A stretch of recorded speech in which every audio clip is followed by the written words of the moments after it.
기존에 우리가 살펴봤던 횡단면 모멘텀 외에 또 다른 모멘텀이 존재하죠. 바로 시계열 모멘텀인데요. 과거의 특정 구간 동안 양의 초과 수익률을 기록한 경우 매수하고 그렇지 않을 경우 매도하는 추세 추종 전략이라고도 볼 수 있죠. 과거 구간으로 단기로는 1개월, 중기로는 3개월, 장기로는 12개월을 흔히 사용합니다. 그리고 거래가 풍부한 원자재 선물, 주식 선물, 통화선도 및 국채 선물 등을 통해서 전략을 구현하죠. 이러한 시계열 모멘텀 전략은 타임 시리즈 모멘텀, 매니지드 퓨처스, 트렌드 팔로잉 등으로 불리기도 합니다. 기존의 투자자들이 사용하던 시계열 모멘텀 전략을 AQR에서는 총 3편의 논문을 통해서 본격적으로 연구를 했기 때문에 이 논문들에 대해서 하나씩 알아보도록 하겠습니다. 첫 번째로 2012년에서는 타임 시리즈 모멘텀, 즉 시계열 모멘텀에 대해서 연구를 했었는데요. A는 과거의 수익률이 미래의 수익률을 예측할 수 있는지를 살펴봅니다. 그리고 자산별로 변동성이 다르기 때문에 변동성으로 표준화를 해준 후에 과거값의 회귀 분석을 합니다. 즉 여기 R 부분이 과거의 수익률이고 이게 미래의 수익률을 예측할 수 있는지 회귀 분석을 실시했고 이렇게 변동성으로 나누어서 표준화를 해줬죠. 결과를 살펴보시면은 과거 1개월부터 12개월까지 과거의 수익률이 미래의 수익률을 설명하는데 T값이 2보다 크니까 굉장히 유의하다라고 볼 수가 있겠죠. B 같은 경우는 수익률을 과거 수익률의 부호, 그러니까 과거 수익률이 플러스였는지 마이너스였는지에다가 회귀 분석을 했습니다. 결과를 살펴보면 역시나 과거 1개월부터 12개월까지 수익률의 부호가 미래의 수익률을 예측하는데 굉장히 유의하다라는 것을 볼 수가 있죠.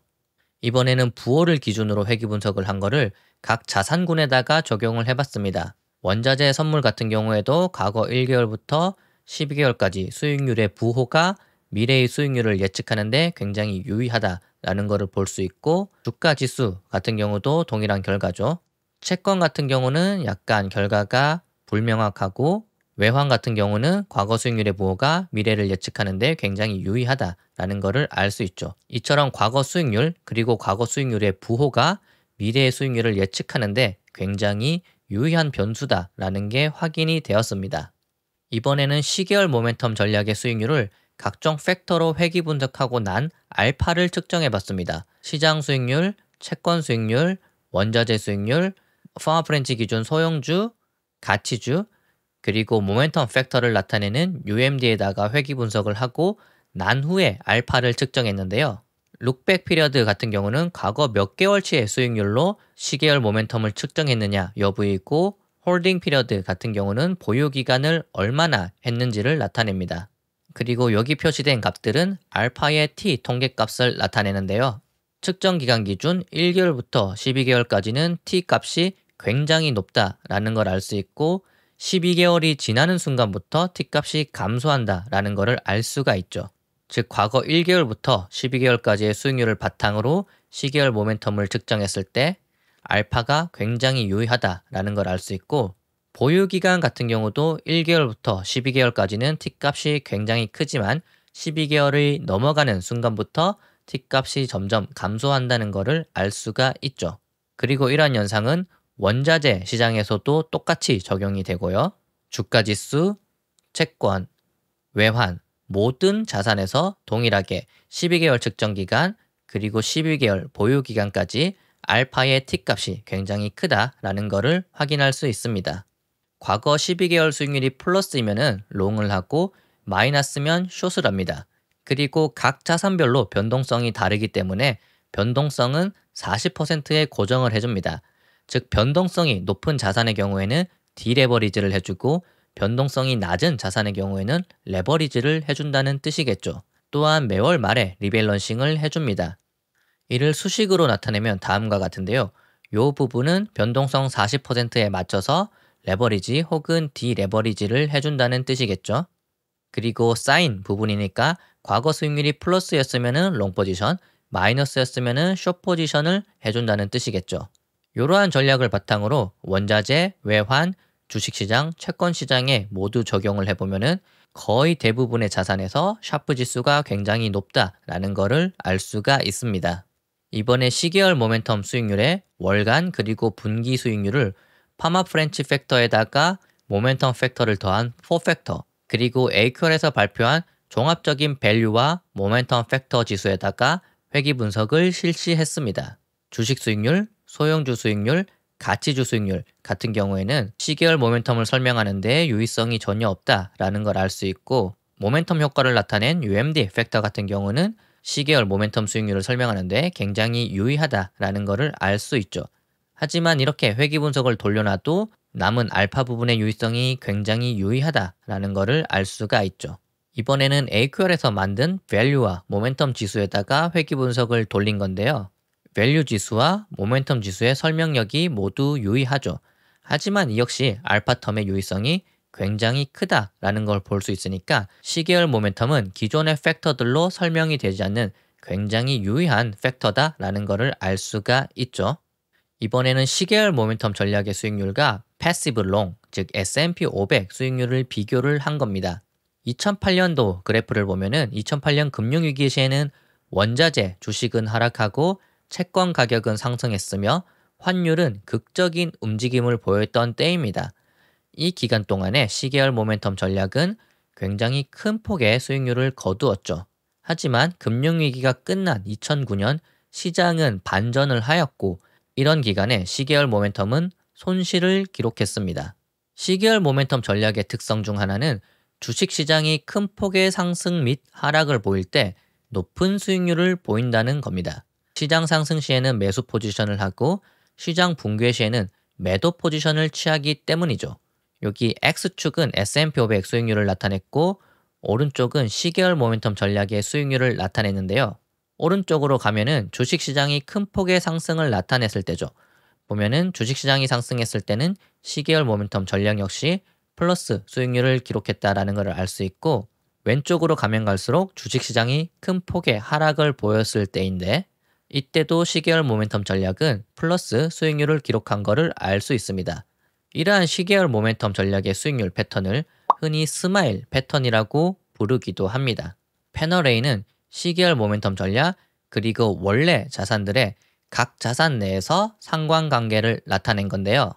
시계열 모멘텀 전략의 자산 내 상관관계가 패시브 포지션보다 낮다라는 것을 알 수가 있죠. 패널 B 같은 경우는 자산 간의 상관관계를 나타낸 건데요. 시계열 모멘텀 전략 같은 경우는 자산 간 상관관계가 0보다 크지만 패시브 포트폴리오 같은 경우는 일부 마이너스를 보이는 경우도 있죠. 이걸 통해서 시계열 모멘텀 전략에 동시에 영향을 주는 어떠한 공통 요소가 존재한다라는 것을 유추할 수도 있습니다.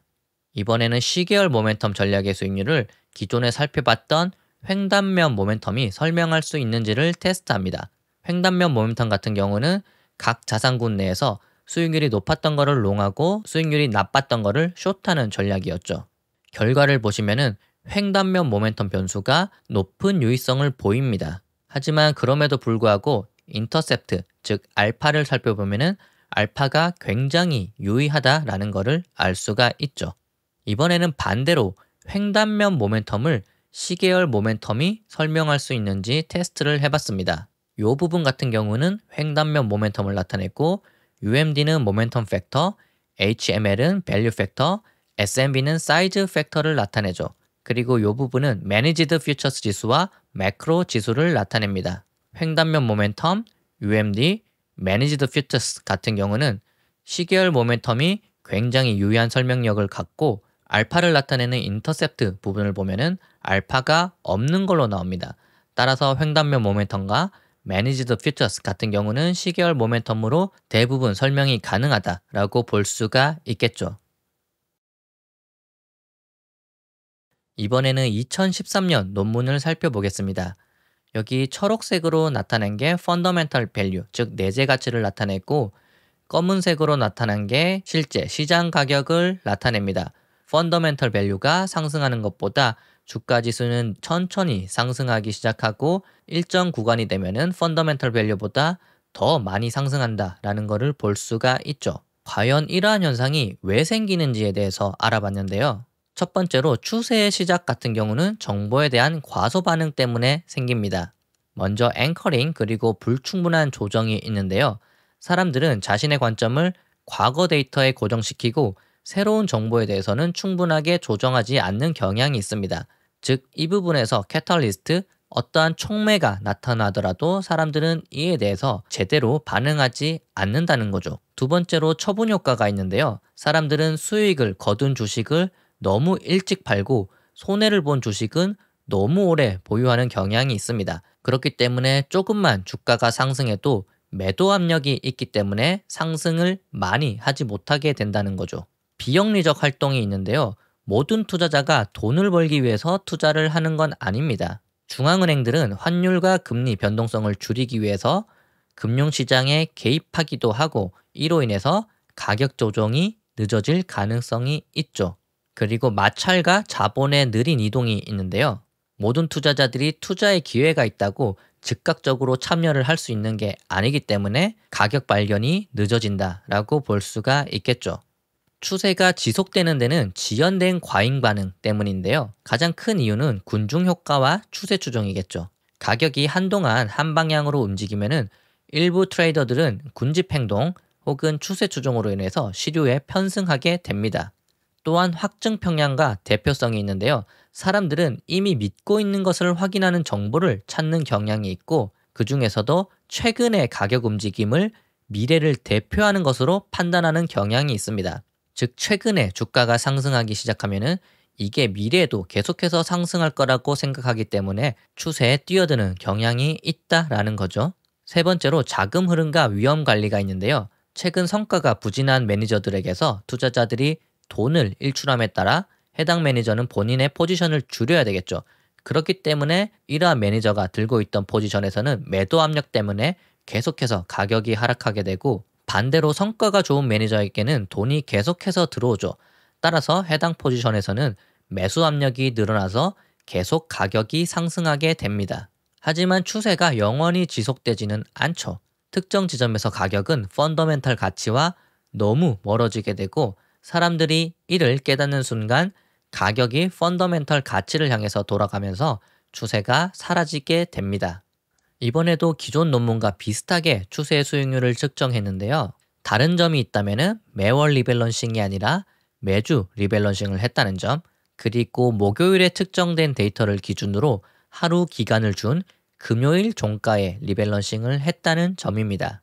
추세의 측정 기간을 과거 1개월, 3개월, 12개월로 나눠서 살펴봤을 때 모든 구간에서 샤프 지수가 플러스를 거두었다라는 것을 알 수 있고요. 측정 기간을 길게 할수록 그러니까 과거 12개월을 측정했을 때 샤프 지수가 높다라는 것 역시 알 수가 있습니다. 그리고 이번에는 자산군 각각의 시계열 모멘텀 전략을 적용했을 때 그리고 기간별로 시계열 모멘텀 전략을 적용했을 때의 수익률인데요. 모든 자산군 그리고 시계열 측정 기간에서 높은 수익률 그리고 알파를 기록했습니다. 또한 종합 포트폴리오인 디버시파이드 TS 모멘텀 같은 경우는 매우 높은 수익률을 기록한다는 점도 알 수가 있죠. 패널 A를 보시면은 자산군 간의 시계열 모멘텀 전략의 상관관계를 나타냈는데 상관관계가 굉장히 낮죠. 이런 점을 통해서 분산 효과가 크다라는 것을 유추할 수가 있고 추세 기간별로도 상관관계가 꽤나 낮다라는 것을 알 수가 있습니다.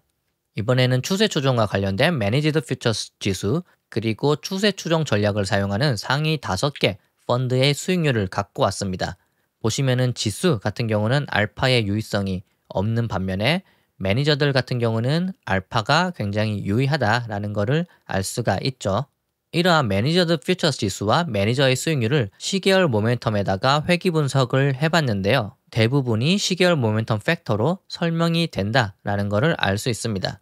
보면은 1개월 수익률, 3개월 수익률, 12개월 수익률 모두 T밸류가 유의하다라는 것을 알 수 있고 알파 부분인 인터셉터를 보면은 알파가 없거나 혹은 마이너스 알파를 기록한다라는 것을 알 수 있죠. 또한 자산군의 시계열 모멘텀 전략에다가 회귀 분석을 해도 동일한 결과가 나옵니다. 각 자산군에서 굉장히 유의한 노출도가 있고 이거를 제외하고 나면은 알파가 없거나 혹은 마이너스를 기록한다라는 것을 알 수 있죠. 이번에는 재조정 주기에 따른 각 시계열 기간과 분산된 시계열 모멘텀 전략의 총 샤프 지수를 나타냈습니다. 일간 그리고 주간 단위로 리밸런싱을 할 경우에는 비슷한 성과를 보이지만 월간이나 분기 단위로 리밸런싱을 하면은 성과가 굉장히 빠르게 하락한다는 걸 볼 수 있죠. 또한 단기와 중기, 즉 1개월 시계열 모멘텀, 3개월 시계열 모멘텀 같은 경우는 신호가 빠르게 변하기 때문에 성과 역시 빠르게 하락한다는 걸 알 수 있고, 이는 더 큰 알파의 감소로 이어질 수가 있습니다. 따라서 거래 비용에 대한 최적화를 하지 않은 채 포트폴리오를 기계적으로 리밸런싱 할 경우에는 거래 비용은 리밸런싱 빈도에 따라서 증가하겠죠.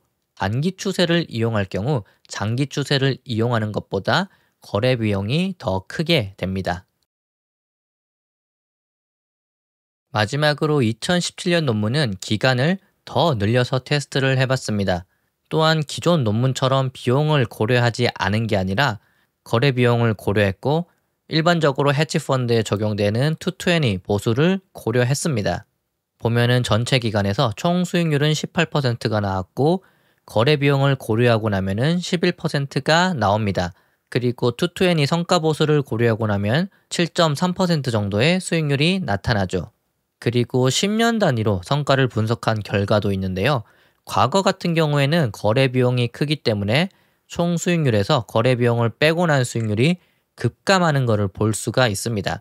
하지만 최근으로 오면 올수록 거래 비용이 줄어들기 때문에 총 수익률에서 거래 비용을 빼도 줄어드는 비중이 크지 않다라는 것을 알 수가 있죠.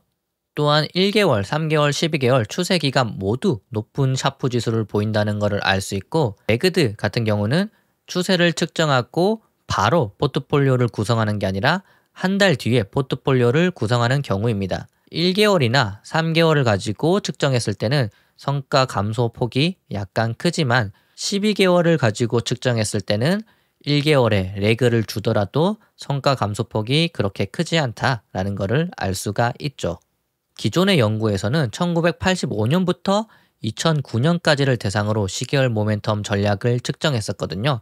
그런데 본 논문에서는 100여 년간의 기간을 추가해서 1880년부터 1984년까지의 데이터도 추가를 했습니다. 왼쪽에 보이시는 그림이 새롭게 추가된 기간을 고려해서 1880년부터 2016년까지의 각 자산군 내에서 시계열 모멘텀 전략의 수익률인데, 모든 자산에서 샤프 지수가 플러스를 기록한다라는 것을 알 수가 있죠. 또한 새롭게 추가된 1880년부터 1984년도까지의 시계열 모멘텀 전략도 모든 자산에서 높은 샤프 지수를 기록한다라는 것을 알 수가 있죠. 전형적인 자산 배분인 주식 60%, 채권 40% 포트폴리오가 음수를 기록하는 구간에서도 추세 추종은 양수를 기록합니다. 보시면은 6대4 포트폴리오가 이렇게 마이너스 수익률을 기록하는 구간에서도 트렌드 팔로잉, 즉 추세 추종 전략은 플러스 수익률을 기록하는 것을 알 수가 있죠. 이는 앞서 설명했듯이 주가가 붕괴하는 구간에서 추세 추종 전략은 숏 포지션을 들어가기 때문에 그러한 구간에서도 수익을 기록한다라는 것을 알 수가 있었죠. 2022년에도 주식과 채권이 동시에 하락했었죠. 그래서 6대4 포트폴리오도 2022년에 굉장히 안 좋은 성과를 기록했었는데요. 반면에 여기 나타난 CTA, 즉 추세 추종 전략 같은 경우는 2022년 한 해 동안 대략 20%의 높은 수익률을 기록했다라는 것을 알 수가 있습니다.